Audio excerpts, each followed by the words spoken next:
What roles does nicotinamide adenine dinucleotide play in oxidative pathways?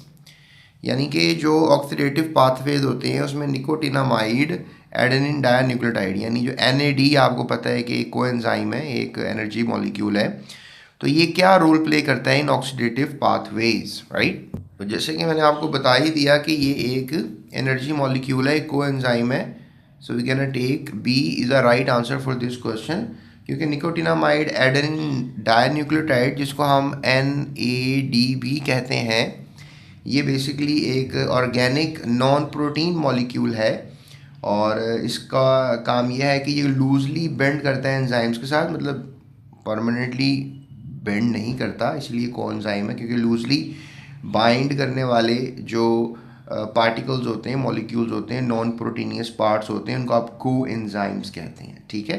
तो enzyme to help transfer electrons, का काम electrons transfer करना होता है। सो यू कैन से कि these are specifically called coenzymes, आप इनको स्पेसिफिकली कोएंजाइम्स कह सकते हैं।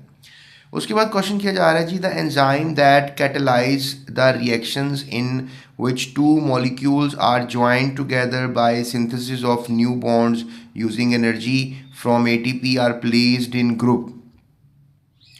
यानी कि ऐसे एंजाइम जो कि कैटलाइज कर रहे हैं रिएक्शन को, ठीक है, टू मॉलिक्यूल्स को कैटलाइज कर रहे हैं, वो दोनों जुड़े हुए हैं together by synthesis of new bonds, ये दोनों मॉलिक्यूल न्यू बॉन्ड से जुड़े हुए हैं, using energy from ATP are placed in group.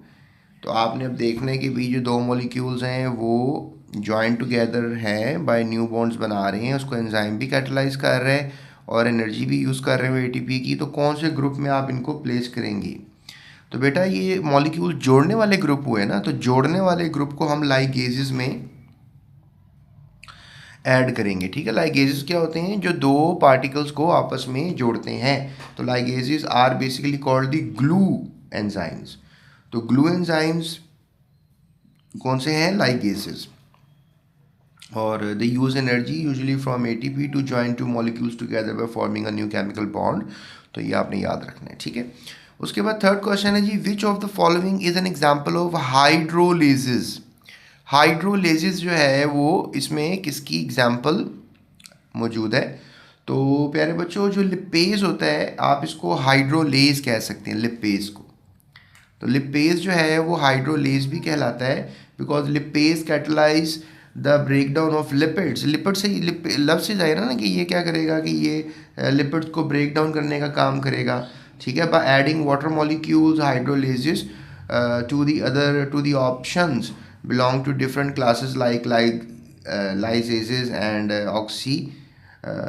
ऑक्सीडोरिडक्टेजेस, ठीक है। इसमें जो इसकी डिफरेंट और फॉर्म्स भी होती हैं, लाइगेजेस वगैरह, लाइजेस वगैरह, मैं लिख देता हूँ आपको, लाइजेस। और लाइजेस के अलावा जो है हमारे पास एक और एग्जांपल होती है, दैट इज़ ऑक्सीडोरिडक्टेजेस, जो इसी की तरह की फैमिली होती है, ऑक्सीडोरिडक्टेजेस, ठीक है, लाइजेस। उसके बाद नेक्स्ट हमारे पास ये आ रहा है कि विच of the following statement is about enzymes is correct. कि जो एंजाइम्स के बारे में करेक्ट स्टेटमेंट है वो क्या है? तो दे आर स्पेसिफिक, याद रखिएगा, they are specific in terms of their reactions they catalyse. ये वाली स्टेटमेंट करेक्ट है, क्योंकि एंजाइम्स अपनी अपनी मुतलका जगह पे ही जाकर काम करते हैं, और ये नहीं होगा कि जो आपके आँखों के एंजाइम्स हैं वो पेट में जाकर काम करें, पेट के डाइजेशन में हेल्प करें, या फिर आपके जो पेट के एंजाइम्स हैं जिस तरह पेप्सिन और ट्रिप्सिन वगैरह, ये आपकी आंखों में जाकर काम करें। तो ये अपनी जगह पे स्पेसिफिक होते हैं। इवन ये एनवायरमेंटल स्पेसिफिक भी होते हैं कि ये ख़ास pH पे काम करने वाले एंजाइम्स होते हैं, ख़ास टेम्परेचर पे काम करने वाले एंजाइम्स। तो बॉडी के डिफरेंट पार्ट्स में डिफरेंट टेम्परेचर होता है, ये भी याद रखिएगा। तो ये एंजाइम्स वहाँ पर अपनी मुतलका जगह पे ही काम कर रहे होते हैं, so that they are highly specific. फिर पांचवा क्वेश्चन किया जा रहा है जी, enzymes B requires zinc ions, positive ions, to catalyze the conversion of the substrate X. The zinc is the best identified as an, अब zinc चाहिए enzyme को, एक मेटालिक पार्ट है, तो zinc बेसिकली क्या कहलाएगा? तो zinc एक्टिवेटर होगा, क्योंकि ऐसी पार्टिकल्स जो एंजाइम को काम करने में मदद दें, उसको ऑन करें, उनको हम एक्टिवेटर्स कहते हैं। उसके बाद छठा क्वेश्चन है जी, if an enzyme solution is saturated with substrate, कि एक एंजाइम सॉल्यूशन है वो सबस्ट्रेट के साथ सैचुरेटेड है, यानी कि एंजाइम्स के अंदर जितने भी जो उसके दूसरे पार्ट्स होते हैं, जैसे आपको पता है कि एंजाइम्स के साथ जो है वो सबस्ट्रेट भी लगते हैं। सो लेट्स से दैट कि ये एंजाइम है, ठीक है, और ये जो है वो क्या है, सबस्ट्रेट है। तो अब जितने भी एंजाइम थे, let's say that how many enzyme जितने भी थे, सबके साथ जो है वो सबस्ट्रेट जो है वो लग चुके हुए हैं। तो इस सिचुएशन को हम सैचुरेटेड सिचुएशन कहते हैं, क्योंकि दैट इज़ दी शेरशुदा situation. So they are asking कि if the enzyme solution is saturated with a substrate, the most effective way to obtain an even faster yield of products would be, यानी कि enzyme अब saturated substrate भी हो चुके हुए हैं, अब कौन सा ऐसा इफेक्टिव तरीका है कि हम जो यील्ड है यानी जो प्रोडक्टिविटी है यानी कि जो एंजाइम करने का एक्शन है वो फटाफट करें, तेज़ी से करें। That is very very nice question. तो इसमें कहेंगे जी हम इसमें एंजाइम्स और डाल दें, ऐड मोर एंजाइम्स, ठीक है, या that is option number A, add more enzymes. तो आपने ए को जो है वो ठीक आंसर समझना है, ठीक है। उसके बाद 7 क्वेश्चन किया जा रहा है जी, how does a non competitive inhibitor decrease the rate of enzyme catalysed reaction, 7 में, ठीक है। तो अब ये जो कंपटीशन है इनहिबिटर्स का, ये कॉम्पिटेंट नॉन कॉम्पिटेंट आप पढ़ कर आए हैं पीछे, तो इसमें मैं ये कहूँगा कि by changing the shape of the enzyme जो है, जो नॉन कॉम्पिटिटिव होते हैं वो रिएक्शन को करते हैं, यानी खुद की शेप ही चेंज कर लेते हैं ताकि बेस्ट फिट हो सकें सबस्ट्रेट के साथ, तो they are non competitive inhibitors.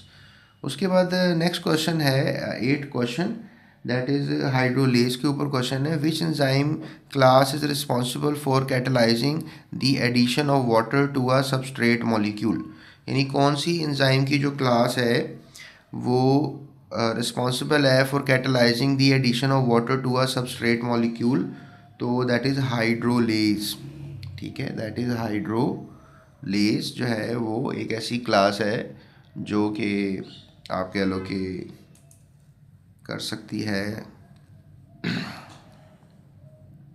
Addition of water to a substrate molecule, ठीक है, हाइड्रो वाटर होता है ना, तो हाइड्रोलेज। नेक्स्ट वीडियो में शॉर्ट क्वेश्चन आंसर्स की बात करेंगे, सो हमारे चैनल के साथ रहिएगा, अभी सब्सक्राइब करें, और इसके अलावा डिस्क्रिप्शन में लिंक है जिसमें तमाम बुक की वीडियोस आपको मिल जाएंगी, और इसके अलावा आप यूट्यूब सर्च बार पे भी लिख सकते हैं जीएस एकेडमी और कीवर्ड्स, आपको हमारी वीडियो मिल जाएगी जो भी चैप्टर पढ़ना है आपने।